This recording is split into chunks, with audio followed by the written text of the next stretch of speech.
Hello दोस्तों, स्वागत है आप सभी का हमारे परिवार ज्ञान संग्रह में। और इस वीडियो में 11 से लेकर 20 तक क्वेश्चन का अध्ययन करेंगे। ये चैप्टर 5 के इम्पोर्टेंट क्वेश्चन है और 1 से 10 तक जो ऑब्जेक्टिव क्वेश्चन है वो वीडियो का लिंक डिस्क्रिप्शन में आपको मिल जाएगा। अगर पार्ट 1 आप लोगों ने नहीं देखा होगा तो जाकर देख लीजिएगा। तो चलिए देर न करके शुरू करते हैं। देखिए 11 नंबर प्रश्न हमारा है हंसिया कार कोशिकाओं और रक्तता में कौन सा अमीनो अम्ल प्रतिस्थापित होता है। हंसियाकार कोशिकाओं और रक्तता में कौन सा अमीनो अम्ल प्रतिस्थापित होता है। ये हमारा हो जाएगा राइट आंसर ग्लूटामिक अम्ल द्वारा वैलिन। ये हमारा राइट आंसर हो जाएगा ऑप्शन नंबर 11 का। चलिए आगे बढ़ते हैं।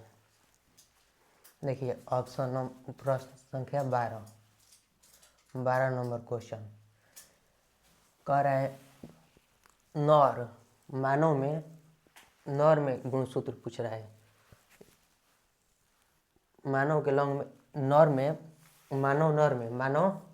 नर में लिंग गुणसूत्र पाए जाते हैं। नर मतलब कि नर में गुणसूत्र पाए जाते हैं लेकिन गुणसूत्र नहीं पूछ रहा है, लिंग गुणसूत्र कह रहा है। तो इसका हमारा हो जाएगा ऑप्शन नंबर बी एक्स और वाई। नर में एक्स और वाई गुणसूत्र पाए जाते हैं तथा मादा में ये नर में पाया जाता है। ये नर में, ये मादा में पाए जाते हैं। ये नर में पाए जाते हैं और ये मादा में। अगर सिर्फ गुणसूत्र पाए जाते हैं, मानो नर में अगर आपको सिर्फ गुणसूत्र पूछे, देखिए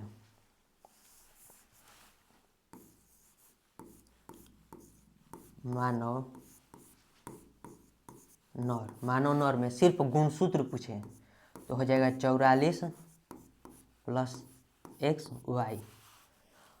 अगर ऑटोसोम की संख्या पूछे तो 44 और सिर्फ लिंग गुणसूत्र पूछे तो 44 plus X Y. 44 plus X Y लिंग गुणसूत्र।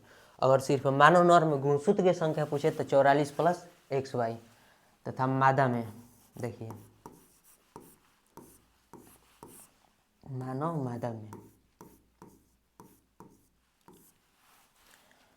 मादा में जो गुणसूत्र पाया जाता है 44 plus X Y, X 44 plus X मादा में गुणसूत्र पाया जाता है, लिंग गुणसूत्र। अगर कहे तो आपका हो जाएगा 44 प्लस छोड़ देंगे और एक्स आपका आंसर हो जाएगा मादा में अगर पूछे तो। लेकिन पूछ रहे हैं नर में तो इसका हमारा राइट आंसर हो जाएगा ऑप्शन नंबर बी एक्स और वाई। अगर सिर्फ आपको मानव में गुणसूत्र की संख्या पूछे तो ये आपका हो जाएगा 44 प्लस, देखिए इसमें भी एक्स है, एक इसमें भी, तो इसका हो जाएगा सिर्फ मानव में हो जाएगा मानव में 44, इसमें भी एक्स गुणसूत्र एक ही होता है और वाई मतलब कि पूरा मिलाकर हो जाएगा 46 गुणसूत्र। मानव में 46 गुणसूत्र पाए जाते हैं। अगर मानव का करीबी गुणसूत्रीय संख्या वाला कोई जीव पूछे तो हो जाएगा चिंपैंजी, उसका है राइट आंसर। चलिए प्रश्न संख्या 13 को देखते हैं। देखिए हमारा प्रश्न संख्या 13 है हीमोफीलिया किस प्रकार का रोग है। हीमोफीलिया किस प्रकार का रोग है। तो हीमोफीलिया जो है एक रक्त संबंधित रोग है। रक्त संबंधित रोग है। हीमोफीलिया क्या है, रक्त संबंधित रोग है जिसमें रक्त का थका जमाने वाला प्रोटीन हमारे शरीर से गायब हो जाता है या आनुवांशिक लक्षणों के कारण वो हमारे शरीर में नहीं होता है, जिससे हमारा जो कटने या चोट लगने पर रक्त का स्राव बंद नहीं होता है, जिसे हीमोफीलिया कहते हैं। तो इसका हमारा राइट आंसर जो है लिंग संलग्नता या अप्रभावी विकार। लिंग संलग्नता या अप्रभावी विकार इसका राइट आंसर हो जाएगा। याद रखिएगा लिंग संलग्नता और अप्रभावी विकार हीमोफीलिया के किस प्रकार का रोग है, तो लिंग संलग्नता और अप्रभावी विकार। चलिए अगले प्रश्न को देखते हैं। देखिए हमारा अगला प्रश्न 14 नंबर का है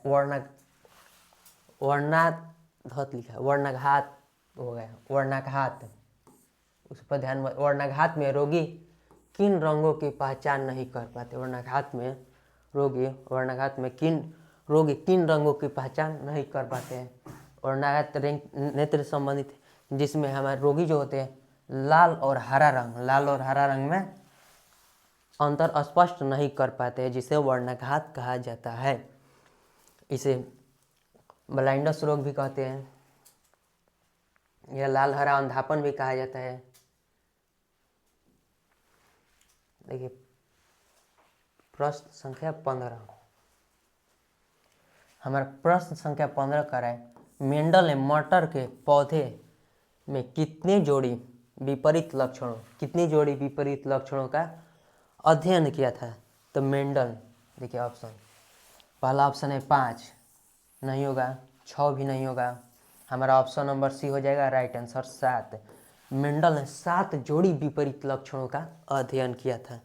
मटर के पौधे में मेंडल ने 7 जोड़ी विपरीत लक्षणों का अध्ययन किया था, जिसमें पादप की, मटर के पौधे की लंबाई, पादप के फूल का रंग, तब बीज का आकार, ये सब मतलब उसके कुल 7 लक्षणों का अध्ययन, 7 विपरीत लक्षणों का अध्ययन किया था। मेंडल ने मटर के पौधों का चुनाव किस लिए किया था, यह भी पूछता है। तो चूंकि मेंडल में जो मटर के पौधे का चुनाव इस कारण से किया था कि वो एक चर्च में पादरी थे, अतः उन्हें पास समय ज़्यादा था नहीं, इसलिए उन्होंने मटर के पौधे का चुना, क्योंकि मटर में बीज जो होते हैं वो जल्दी उत्पन्न होते हैं, ये पादप आसानी से उत्पन्न हो जाता है, इसमें विपरीत लक्षण आसानी से दिखाई देते हैं, मटर के पौधे में विपरीत लक्षण आसानी से दिखाई देते हैं।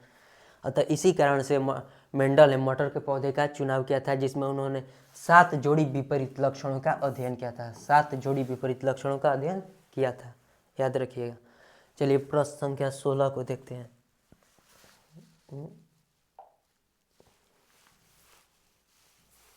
देखिए हमारा प्रश्न संख्या 16,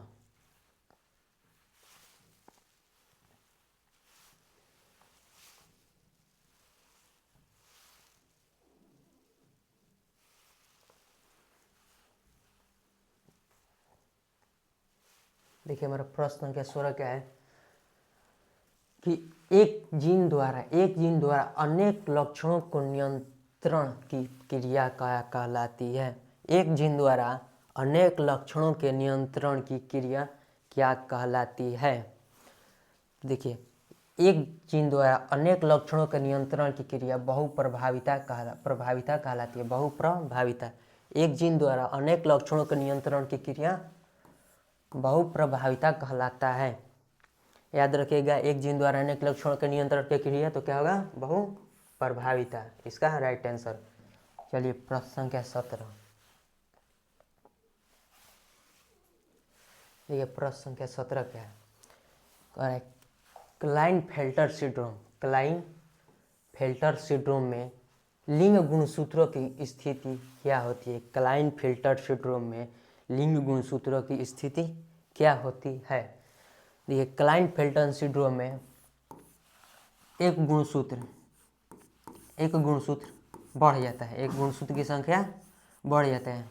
अतः हमारे यहाँ मनुष्य में 46 गुणसूत्र पाए जाते हैं, लेकिन एक बढ़ जाता है, ये क्या हो जाता है? 47 हो जाता है। देखिए तो इसका हमारा राइट आंसर हो जाएगा ऑप्शन नंबर बी।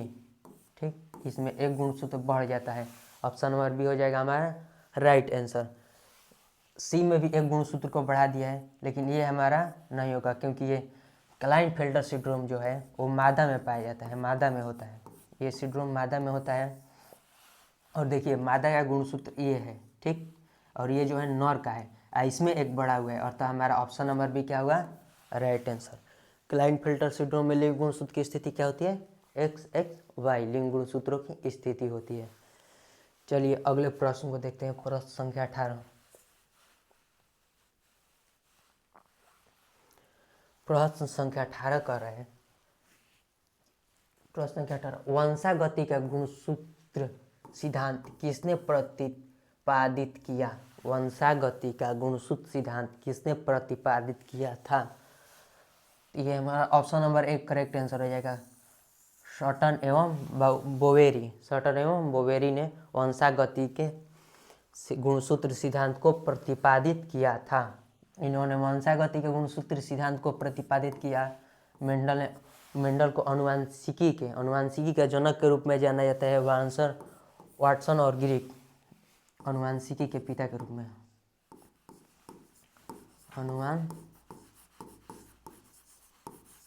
अनुवांशिकी के पिता के रूप में जाना जाता है। वाटसन और ग्रिक ने डबल हेलिक्स बॉन्ड का सिद्धांत दिया था। डीएनए के बारे में, और वाटसन और ग्रिक डीएनए इनसे डीएनए रिलेटेड है। DNA deoxyribo nucleic acid, DNA इनसे, वाटसन एवं ग्रिक से था। डार्विन ने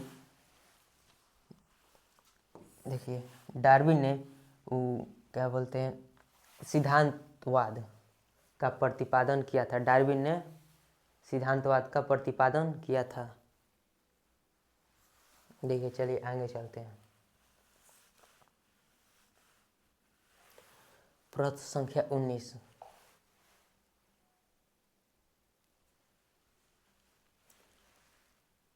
ये परीक्षण संकरण टेस्ट क्रॉस का अनुपात क्या होता है?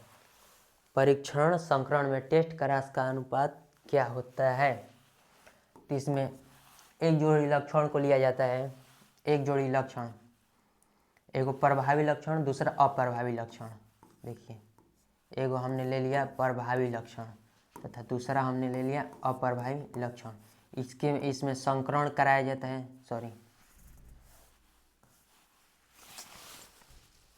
अप्रभावी लक्षण ये होगा। इनके बीच क्या जा रहा है? संकरण कराया जाता है, जिससे हमारा अनुपात जो निकल के आता है 1:1 निकल के आता है। ये हमारा राइट आंसर हो जाएगा, 1:1। याद रखिएगा। ये जो है द्विसंकर क्रॉस में होता है। ये एक संकर क्रॉस में बाहरी लक्षण को दर्शाता है 3:1 तथा जीनोटाइप को दर्शाता है 1:2:1 और एक संकर क्रॉस में फिनोटाइप को 1:2:1 दर्शाता है तथा जीनोटाइप को 3:1 दर्शाता है। हमारे परीक्षण संकरण में टेस्ट क्रॉस के अनुपात को 1:1 होगा। इसका राइट आंसर 1:1 हो जाएगा राइट आंसर। तथा द्विसंकर क्रॉस में होता है 9:3:3:1। ठीक, चलिए आगे चलते हैं। देखिए, अगला हमारा प्रश्न संख्या 20, जो कि आखिरी प्रश्न है। उसमें है इसमें मधुमक्खियों में लिंग निर्धारण किस विधि से होता है? मधुमक्खियों में लिंग निर्धारण किस विधि से होता है? तो इसमें हमारा राइट आंसर, देखिए ऑप्शन आप लोग पहले देखिए। इसमें हमारा राइट आंसर हो जाएगा अगुणित और द्विगुणित विधि से मधुमक्खियों में लिंग निर्धारण होता है। अगुणित और द्विगुणित विधि से मधुमक्खियों में लिंग निर्धारण होता है। इसमें लिंग निर्धारण मनुष्य में होता है। 122 से मनुष्य नर में लिंग निर्धारण होता है। मधुमक्खियों में लिंग निर्धारण अगुणित और द्विगुणित विधि द्वारा होता है। यह हमारा ऑप्शन नंबर सी हो जाएगा राइट आंसर, अगुणित और द्विगुणित। ये थे हमारे चैप्टर 5 के 10 इम्पोर्टेंट क्वेश्चन और 10 इम्पोर्टेंट क्वेश्चन हमने अब पीछे बता दिया है। जिसके आप नहीं देखे होंगे तो उसका लिंक आपको डिस्क्रिप्शन में मिल जाएगा।